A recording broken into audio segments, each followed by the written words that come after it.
Hello there and welcome back to Vintage Gal YouTube channel. Today I'm going to do my second crochet podcast.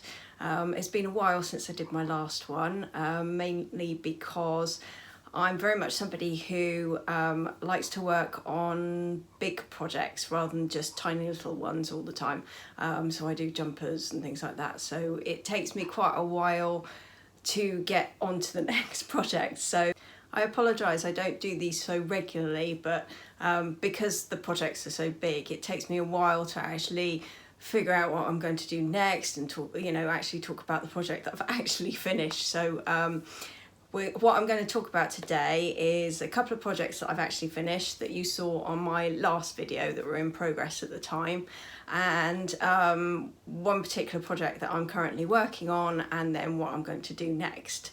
So I'm going to start with a project that you've probably seen already if you follow me on my blog or have seen a previous video which I did. I think it was about my sewing. Anyway, I'll put the link to it, to the actual blog post, so you can see more about this, but I'm going to briefly talk about it on here in case this is the only place that you're actually seeing it. So you saw this in pieces last time, and it is finally done. It is completed and it is absolutely amazing. I absolutely love. Oh my goodness, I keep going really white. Yeah, so I'm really pleased with how this turned out. It's it fits me absolutely perfectly, which I am absolutely shocked at. And I love the length of it. It fits me sort of right on my waist, which is exactly where I like to wear jumpers, because that's kind of mostly where they wore them during the 1930s. And I love the little bow that I did. I went for the red in the end, but I've actually made it completely detachable. So you might be able to see that it's actually held on with safety pins. So I'm going to eventually, when I got spare 5 minutes, I'm going to actually do the other version of this. So I'm going to do it in the navy and then a red in the middle, so that I can chop and change it as I wish. It was, I have to say, this was a really easy project to do. It might not look it, but it was really easy to actually do. The only problem was that it was over 200 ends to weave in right at the end, which was an absolute nightmare. It really was. I was doing it for at least a week and a half, if not 2 weeks. And yeah, it was just like, is this ever gonna end? But eventually it did. So anyway, you can read more about how it was constructed, how I feel about it, everything like that on the actual blog post, which, as I said before, I'll put a link below. I don't want to sort of harbour on about it too much because I talked about it on there. So yeah, go and enjoy that, and see me in actually wearing it in the full outfit. Yeah, so the next project, which again you saw on the last video, is this, which was, I close my eyes and think, oh my god, what was I thinking? This was an absolute mammoth of a project to do. I started it way back last year in July, I think it was, and it's actually a fairly easy project to do, but the stitch itself was completely made up. So it was quite fiddly to do, and not only that, it was in tiny thread with a tiny hook, and every single row took me about 15 to 20 minutes to do, and there are hundreds and hundreds of rows in this, and I got so bored of it that I actually had to give up and put it aside and just leave it over the winter and then come back to it when I was ready to. But I'm glad I did because it turned out amazing. I absolutely love this. It's what they call a shirt waister top. So it looks a little bit like a polo top, I suppose. with a lovely collar, and then it's actually, you know, it's a cardigan, but you just wear it as a jumper mostly. It looks all right as a cardigan actually. I haven't actually worn this yet. It's a little bit hot at the moment. It's actually boiling outside. But yeah, you can possibly see the texture on it. Yeah, you can just about see that there.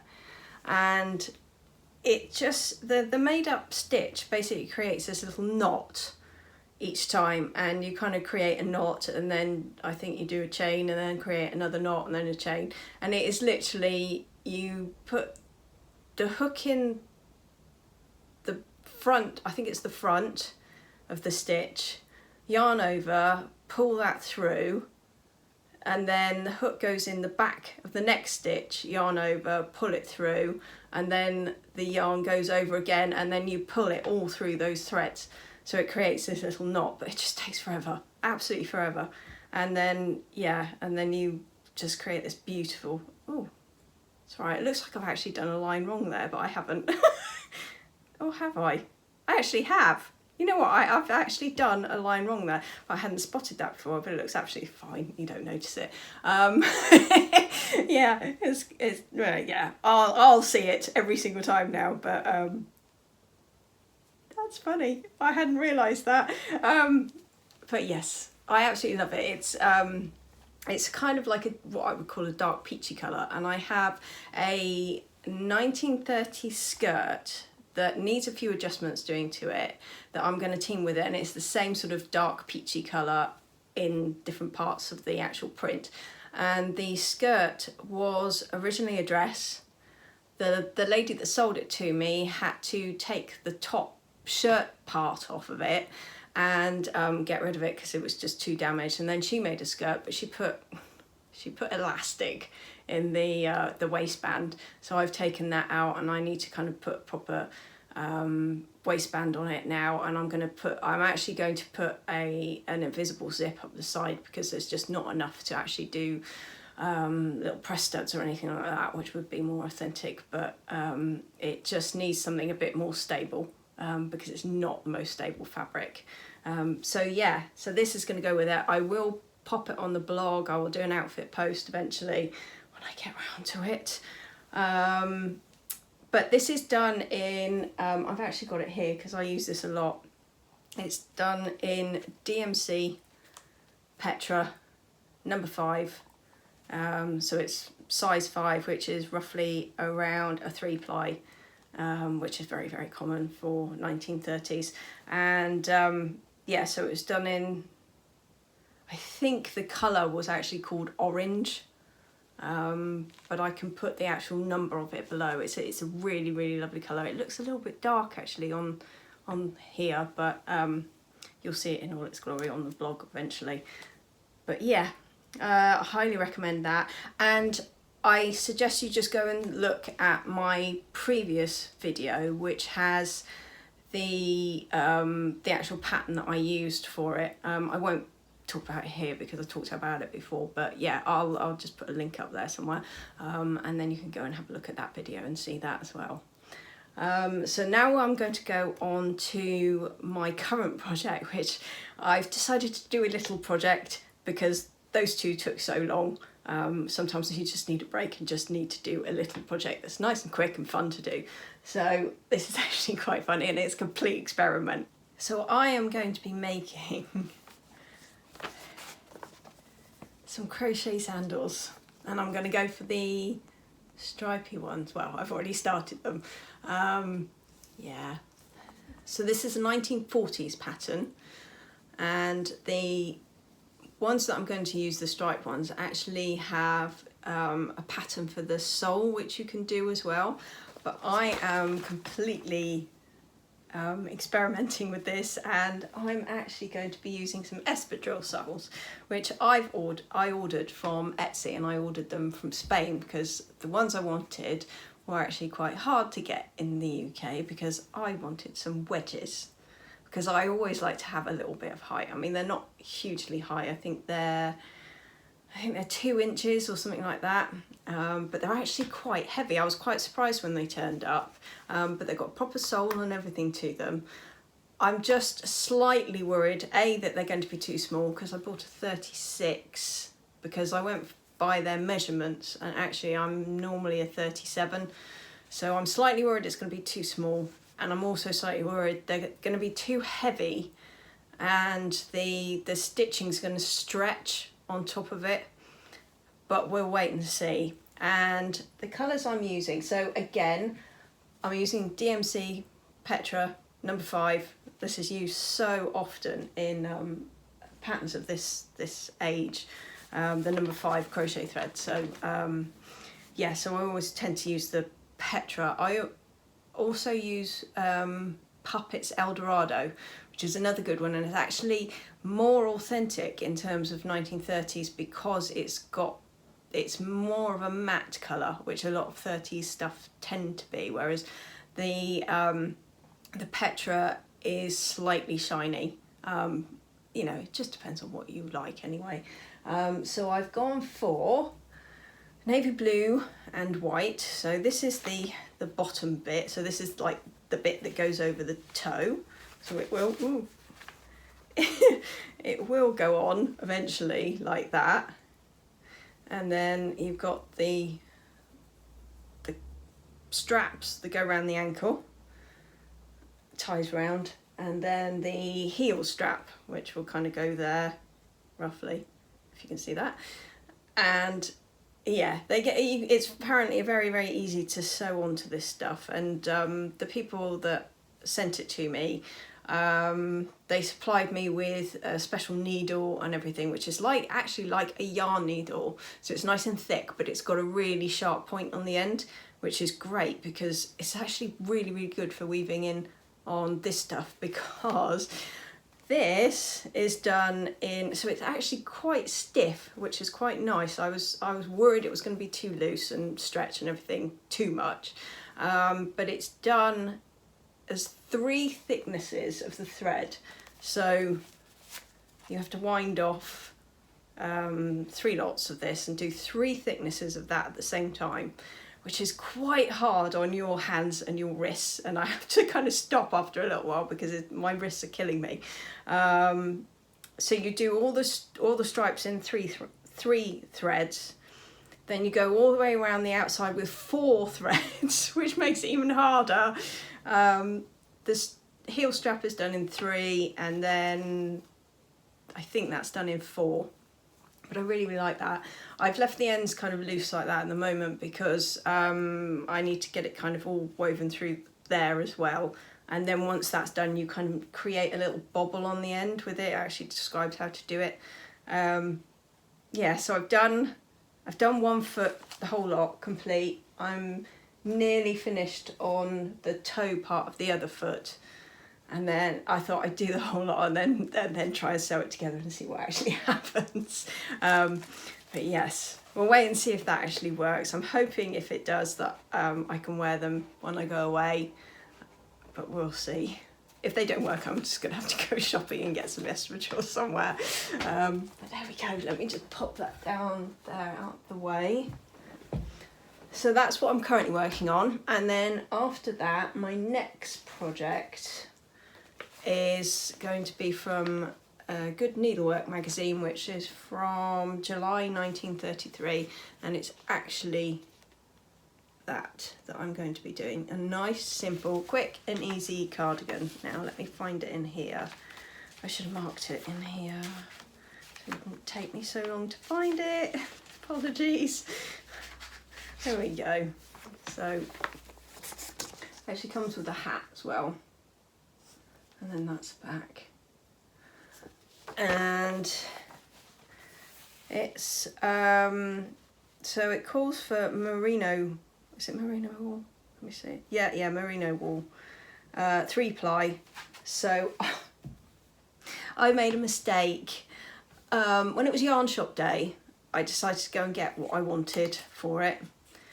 And I wanted 4-ply in fibre space. Is it fibre space? I never know how to say this. Fibre space, yeah, fibre space. I wanted 4-ply. But as you can see, this is scrumptious lace. because their 4-ply is very much like a 3-ply, and their Scrumptious Lace is a 2-ply. The shop that I bought it from, which is close to near where my parents live, it's a really good yarn shop, and where this was hanging was literally like the corridor bit where everybody walked through, and of course it was yarn shop day, so it was absolutely packed. People were up and down this little corridor bit the whole time, and I was standing there kind of like pushed up against all the yarns and everything, looking at them, and I felt like I was in everybody's way, so I literally just grabbed it, not taking notice of whether it was the lace or the 4-ply, and I walked away with 2 balls of this. Now I think probably 1 is enough, but, well, it would have been had it been 4-ply, but I bought 2 just in case, because you never know, and I'm very glad I did, because what I've decided to do is use this anyway, and just do it double thickness. We'll see whether it works or not, but it's just so lovely. It's so squishy, and it's absolutely beautiful. It's so it's quite expensive, unfortunately. It was £15, I think, and it's 45% silk and 55% merino, and it's called Midnight, so it's quite a dark navy. It actually looks a bit dark on here, but it's really because it's got the silk in it, it's got a real sort of luster to the I'm stroking it. Oh god, that's really embarrassing when I do that. Yeah, it's got a real luster to the sheen of it. It's just, it looks so luxurious, and I cannot wait to get this started, because I really want to see how it stitches up. The original is actually done in like a blue and then a delphinium. You might just be able to see that. These bits are in delphinium, which is a really unusual combination, but I think it looks lovely there. And if I, by any miracle, have enough left, I will make the little jaunty hat as well. But this is a super easy. Oh, I'm gonna have to find it again, aren't I? I really should have marked it. It's a super easy thing to do. It is done in, let me see, it's just literally trebles and double crochets and chain stitch. That's British terms, by the way. So it really is so incredibly easy. It's going to be really quick to do, hopefully. But yeah, I'm hoping to take that again. I'm hoping to take this on holiday, because I want to wear it over this dress when it gets a bit cooler, because I don't really have anything to go over this dress at the moment. Well, I've got a red cardigan, but it was just a bit too much red. So that's my next project, and then I'm already planning on the one after that, which again is a little bit of an experiment. I got this off the internet somewhere, but it's originally from Stitchcraft. It's 1930s one, but I think it's absolutely adorable. Can you see that? It's the hugest puff sleeves you've ever seen, and it's originally done in beryl angora, and I think we all know how we feel about angora, so I'm not going to use angora. And it's done, I'm slightly concerned that the original beryl angora was a 3-ply, as most 30s patterns used, but what I've gone for is, if it gets out the bag, is this beautiful mohair in a plummy colour, which I hope will create the same kind of effect. And it's teeny tiny. It's a lace weight again, so it's 2-ply, and I'm slightly concerned it's going to be too tiny, but we'll wait and see. Again, it's an experiment. It's by Willow and Lark, who I've never bought from before. The colour is called Plume, and it says Barely There Silk Mohair, so it's a mix of mulberry silk and super kid mohair. We'll wait and see. Yeah, I'm slightly concerned, but you never know. You never know, it might work. But the pattern actually says, let me read it So it says the original was made in green with brown velvet ribbon for the colour schemes. Plum with grey ribbons would be a good idea too, or turquoise with black. So I really like the idea of plum, which is plume or plum. Yeah, a plummy sort of colour with the grey. I thought that would look really nice with like a thin grey velvet ribbon. So the ribbon is that bit there, and I think it will, I really hope it turns out how I picture it in my head, because in my head it looks beautiful. But we'll wait and see. It is so tiny, but you try and get mohair in anything but a 2-ply or an Aran weight these days, particularly in the UK. It's impossible, absolutely impossible. There's not a lot of companies that do mohair. Drops do a couple of them. One I think was an Aran weight and one was a lace weight, but they didn't really have the right colour. This I got from Love Knitting, I think, and it was on sale. I bought 6 balls of it because, again, I had literally no idea how much I needed. We'll wait and see. It's probably going to be too much, but can you see that? Isn't that beautiful? I absolutely love that. Sorry, going off on a tangent. I really must stop doing that. Anyway, so yes, those are my projects that I've finished, currently working on, and then going on to do. After I finished those two, the cardigan and the jumper, I'm then heading on to my I'm going to be doing a really big project over sort of the winter period. I've kind of chosen it for the winter period because you like to hunker down and kind of sit on the sofa and everything. And it's based on an outfit which was used in Bonnie and Clyde, the TV series that was from a few years ago. And you've probably seen it on my blog a couple of times because I tend to ramble on about it because I absolutely love it. It's a skirt, a jumper, a little scarf and a cap, sort of beret cap to go with it. And I'm kind of making it my project for the winter because what I'm going to do is actually write my own pattern while I go along to do it. So fingers crossed, yet another experiment. I do like to experiment for some reason.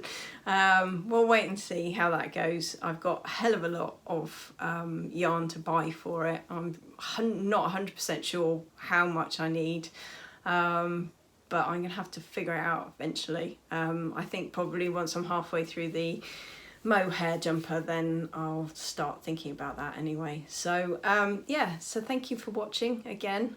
Really appreciate it. And I'll see you next time. Bye!